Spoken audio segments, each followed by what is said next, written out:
बिस्मिल्लाहिर्रहमानिर्रहीम। अस्सलामु अलैकुम वरहमतुल्लाहि वबरकातुह। हकीम हाफ़िज़ ज़ुल्फ़िकार अहमद चौहान आपसे मुखातिब है।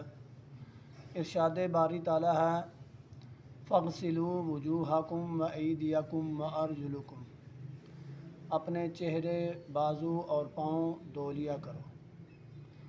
आज हम जिस मौजू पर बात करने वाले हैं वो हमारे बहुत ही प्यारे दोस्त हकीम सर बाबर हुसैन डोगर साहब की ख्वाहिश थी कि मैं इस मौजू पर कुछ गुज़ारिशात पेश कर दूं।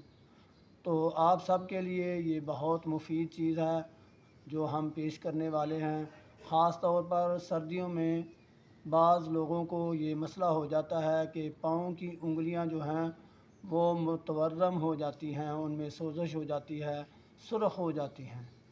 और बाज़ औक़ात तो हाथों की उंगलियां भी इस तरह का सूरत हाल पेश करने लगती हैं।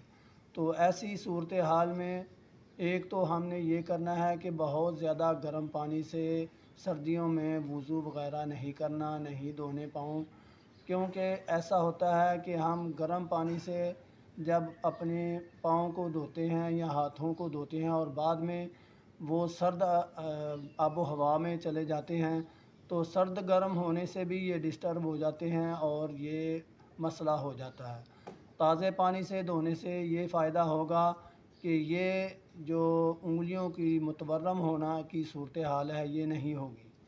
अगर ये सूरत हाल हो जाए तो इसका इलाज मैं आपके सामने पेश करने वाला हूँ कि जब रात को सोना है तो सोने से कबल आपने कुछ पानी किसी खुले बर्तन में इतना गर्म कर लेना है कि वो काबिल बर्दाश्त हो।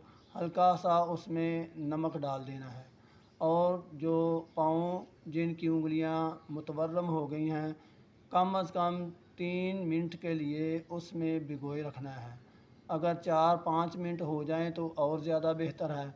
भिगोने के बाद जब आप समझ जाएं कि पानी का टेम्परेचर इतना हो गया है कि अब ये ठंडा होने लगा है तो आप निकाल लें, किसी अच्छे तौलिए से साफ़ करके उसको पाँव को लपेट लें और आराम से नींद लें सारी रात। सुबह उठकर पाँव से वो कपड़ा उतार लें। आप देखेंगे कि वो जो मुतवर्रम उंगलियां थी वो काफ़ी ठीक हो गई हैं। अगर कुछ कसर बाकी रह जाए तो दूसरे दिन यही तजर्बा दोहराएं। इंशाअल्लाह मेरे अल्लाह के फ़ज़ल से 2 या 3 दफ़ा करना पड़ेगा, ज़्यादा नहीं, और ये मसला हल हो जाएगा। मैं आपसे ऐसी गुफ्तगू करता रहूं, आप तक ऐसी मुफीद वीडियोज़ पहुंचती रहें, इसके लिए ज़रूरी है कि आप मेरा ये चैनल ज़रूर सब्सक्राइब करें। वमा अलैना इल्लल बलाग। अस्सलामु अलैकुम वरहमतुल्लाह वबरकातुहू।